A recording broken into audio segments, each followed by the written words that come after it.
So here is the house that can probably be called most likely one of my worst real estate investment deals that I will ever do. It didn't really cost me money per se, but there's a lot of costs and opportunity and a lot of other factors. This house has taken 7 months and now we're just getting done our insulation inspection. So if you're not familiar, that's when you're about halfway through and you can finally close up the walls. So here I wanted to talk to you about what went wrong in this house and what I would have done differently in order to stop this. This type of house, just so you're aware, should take about 3 months to fully close it up, 6 tops to get to the refi.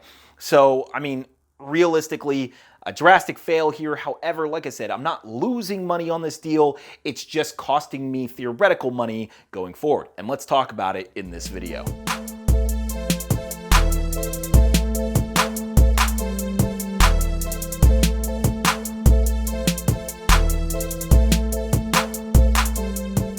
All right, so let's go ahead into a little bit of the history of this house. So this one was purchased along with Venable, which is another house that I call by the street names. You're gonna recognize the names basically. They're probably in previous videos you may have watched. So if you are not familiar with what I'm talking about, I do a lot of cost breakdowns on Venable and Edgewood. Venable's actually completed. So I did a cost breakdown fully on what exactly that entailed me. But this house, this one here, is just finishing the insulation inspection. So for those of you not familiar, you do first you get your permits for just the framing in general, and then you do HVAC, then your plumbing, electrical, then you do the framing inspection, and that's after you're all done with those. And this is specific to Baltimore, just so you're aware. And then you do the insulation inspection, and that's what I'm waiting for right now. I'm waiting for the insulation inspection to get through, and figure why we wait, tell you what's going on in this property. So this one is about 7 months in. Definitely does not take this long to renovate a property. This one had a bunch of errors. And so let's get into what this means for me as far as an investment standpoint. So the biggest cost we need to factor in is the opportunity cost. See, with that 7 months, that's 7 months that I could not use the money, the private money loans and hard money loans in this property to invest in other deals, maybe more profitable deals. This is one huge reason why this property really fails me in a lot of different ways. You see, you have to understand that this property here is one, not in a very good market and doesn't cash flow very well. And yes, I'll make all my money through a burr, but in the grand scheme of things, it's not exactly a slam dunk deal. I did it in order to practice with one of my good friends who is, I call my mentor, but he's just a friend who has already invested a lot in real estate. So I was really hoping that I would have had this one just kind of a good learning experience to push through. Unfortunately, it did not push through, and so there's a lot of deals I missed out on because this one didn't finish. The next obvious cost we got to factor in is holding costs. So we got, yes, the cost of holding the loans. That's been about $1,000 a month, actually more because we have interest stacking on multiple private loans for this deal. But also the cost of renewing the permits. Permits actually only last 6 months. So when you don't renew them, then that could, when you don't finish within that 6 month time, you got to renew it. Now it's only like $50. Not a big deal. But during that time, we actually had a couple things go wrong where our framing inspector actually lost his license and our plumbing plumber and our framer lost their licenses. So I'll go into that. But essentially, we had to get someone new to do the permits again, and then we had to wait for that, and it was just a long cycle of things. And I'm going to get into in this video what made this drag out, some of those mistakes that will force you to have it drag out. So yeah, but you got to factor in the holding costs, the utilities, just everything. Luckily, I own this house free and clear, so other than the hard money loan, that's kind of, I guess you can say, a lien on the house, but ultimately, it's not costing us enough where we can't afford it, but this is absolutely costing us in holding costs. And then the final way that this house is costing us money is in the missed revenue opportunity. So obviously, within the 3 months of doing the project, or maybe even less, you would have had it where, you know, you put a renter in, you're starting to make money, you're starting to do principal pay down, you're starting to do tax advantages.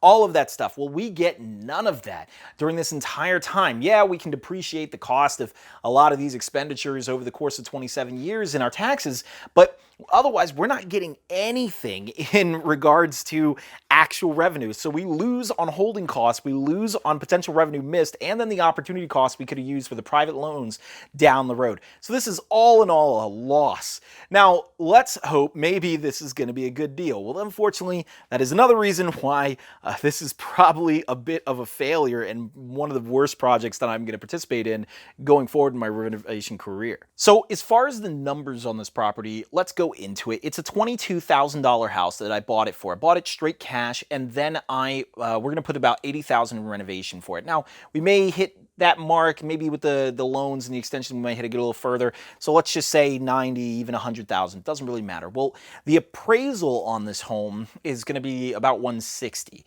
So we do have enough wiggle room where we can easily make this work. So we're not necessarily going to lose money. But the problem with this deal is it's in a market that doesn't really appreciate well. If you buy on the edge of some of these really broken down homes in Baltimore, you'll buy on the edge where you can see a good market appreciating into a bad market. This is kind of what I call buying on the edge. The other investors will call it that as well. So we're not going to see any appreciation because we kind of bought smack in the middle of, I guess, the hood, if you want to call it that, however you want to say it. And then the other factor is that the rents here don't really go up. So this isn't a market where a lot of families necessarily want to live. So you might want to say like, okay, well, why did you buy it? Well, we will be able to rent it, and we will be able to rent it for an amount that covers the mortgage. The deal works, but it was supposed to be a very quick deal, easy, get in, get out. We knew the numbers would work, and then I would learn how to do gut renovations with my friend. So it's basically costing me 7 months and all this other heartache and all the issues that have gone on with it. And it's not even going to really make me that much money. We're talking about cash flow at the end of this, maybe if we're lucky, $300. And by the way, cash flow is after factoring vacancies and all of the other stuff, maintenance allocations. So probably about $300 a month. And because I bought it with my friend, I actually split half of that. So it's really not a lot of cash flow in this deal. For the amount of effort and problems this is going to cause, it won't even really feel worth it. Because then you have to imagine that the type of tenant that you might get in a house in this type of neighborhood may not be the most ideal. So now you're probably going to be dealing with tenants whom are not as ideal for less money. So ultimately, this is definitely something I'm not going to do again.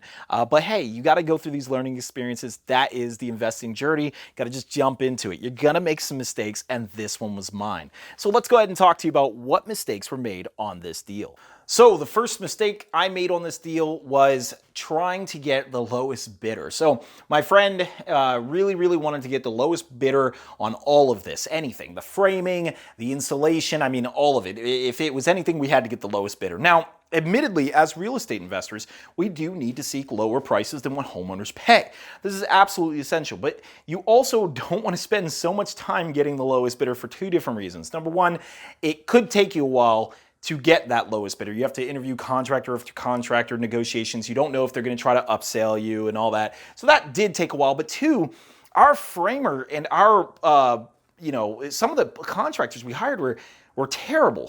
So, you get the price you pay for sometimes. So in some cases, the contractors worked really well. So our plumber actually was pretty good. Despite the fact that he gave us a crazy low price, he actually was pretty good. But our framer actually, one, is getting sued for, destroying historical buildings and such in another project. But two, everything he did was awful. You won't be able to tell it too much in this framing out here, but because we fixed it, we had to pay another person to go back and fix the mistakes that the first person made. But I mean, it was just a nightmare. Like everything he was doing just had to be redone.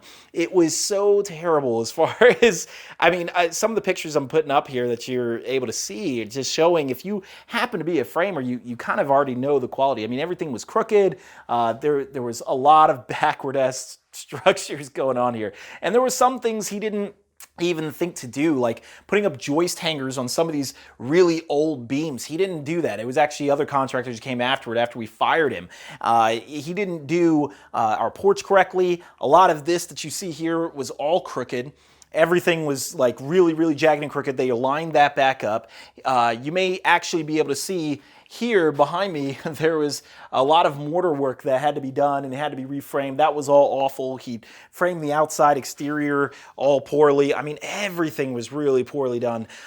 He didn't frame around the windows, which also needed to be done in order to, get the insulation in there. So there was just tons going on there. And so after about 3 months of fighting with this guy to get him to go back out and back out and back out, we finally fired him. So that was a huge mistake. We should have fired him a lot sooner than that. Just get rid of him if they're a bad contractor, especially if you're getting them for super cheap. So he was really cheap, but ultimately turned out to be far more expensive than just hiring an expensive contractor to do it right the first time.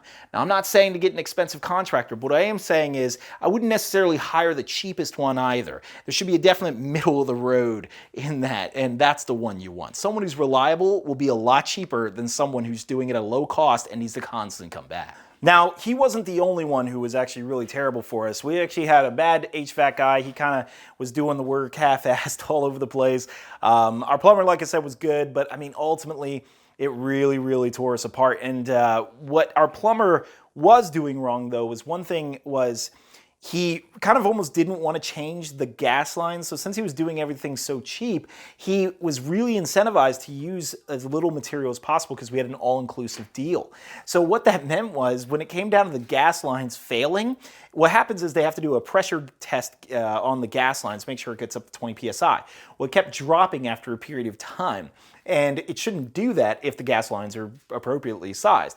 Well, he filled it up like 3 times trying to pass his gas permit. It must have taken us like an extra month and a half to pass a gas permit because he was constantly just trying to refill the thing, and it just would lower by the time the inspector actually rolled around. And in the inspections, you don't get the next day, you get like a week later in the inspection period. And of course, they see you're failing so many times, so they become more and more skeptical.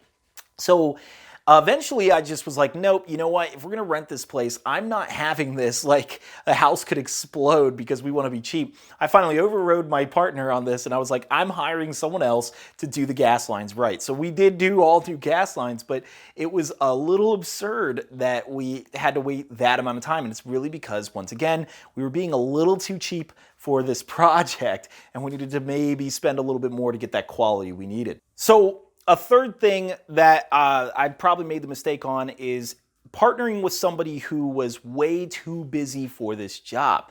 So as I mentioned, I partnered with somebody who is big in this business. He already has 50 houses. He's a realtor, so he sells lots and lots of houses. He's all into this. He knows what he's doing. He's been proven he can knock out a house like this in just minutes. Well, I consider him my mentor, and not to say that he did anything wrong on this, but I think he fully underestimated how busy he truly was.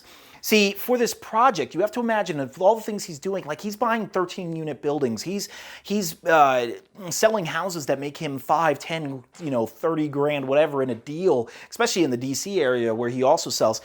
This project, with the numbers I gave you, with the cash flow and the numbers, it's one of the biggest wastes of his time. So why does he do it? Why did he do it in the first place? It's really to groom me.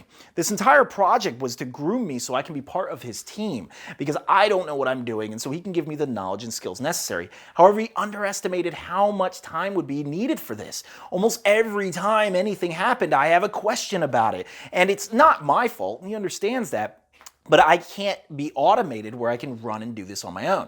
So he unfortunately underestimated how much of his time it would take him. And of course, naturally, we as businessmen are going to want to put the projects that make us the least amount of money off to the side. So the reason this is important for you all out there is because some of you will actually have mentors who take mentorship classes. Now, this wasn't a class, but you might do a mentorship class where your mentor has way too many students or way too much going on. I'm telling you now, if your mentor has like 20 students and is then working on like 10 of his own flips, he doesn't have time for you. You will be a waste of his time. So you have to be very careful about partnering with someone, jumping into a massive gut renovation project like this with no experience, expecting that someone someone who has no time to help you out will actually help you in this deal. They may say, yeah, they're going to help you. And, you know, once my friend's projects cleared up, the immediate next thing he wanted to do was double his sales numbers. So he's thinking, oh, I'll have more time because my projects are done. But then he jumped right into sales. So effectively, I was quite alone on the project for a large portions of it. Now, obviously, he helped a lot, tremendously. There's no way I could have done this on my own, especially when it came down to the money. With his resources, he was able to get a lot of private lenders to keep funding this deal. That was something I was not able to do. So he's still essential for this project, but I think the better response would have been to not take on the project at all until he was in a position to do it, or maybe only work one at a time rather than the two I did with Edgewood and Venable. All right, and that is really kind of what happened in this deal. So realistically, it was bad contractors, permits being pushed and pushed and pushed. Eventually, we did run out of money. So that was another mistake. That's probably the fourth and final mistake that I want to go into just before I close out this video. So ultimately, we did not properly fund this. Now, like I said, the money's going to be there at the end of the project, but you need it to continue going forward. We decided that, oh, well, we only need so much money, let's say 100 grand, and we were doing two projects at once. And then we were, of course, throwing that money at two projects at once, thinking we would get private lenders down the road to kind of cover expenses over time. This turned out to be a disastrous idea in the fact that we just really had to keep pausing. Over and over again, we didn't have the money to continue, so we had to keep pausing and wait for another private lender to come through. I would highly recommend when you're doing these projects, just have all the money you need up front. We ended up pausing on this entirely for 2 months and saying, screw this, we're not going to even focus on this house.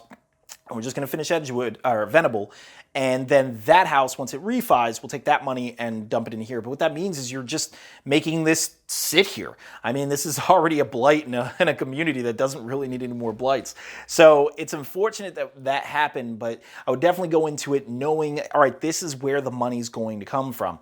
There were a lot of times where we assumed that money was going to come from other refis that my partner would have, but you know, that didn't really take place exactly as expected, and it took a lot longer than expected. So I would just go into it being like, okay, I know this is where the money's coming from. You know pretty much with a certainty. All right, everyone, so that is it for this project.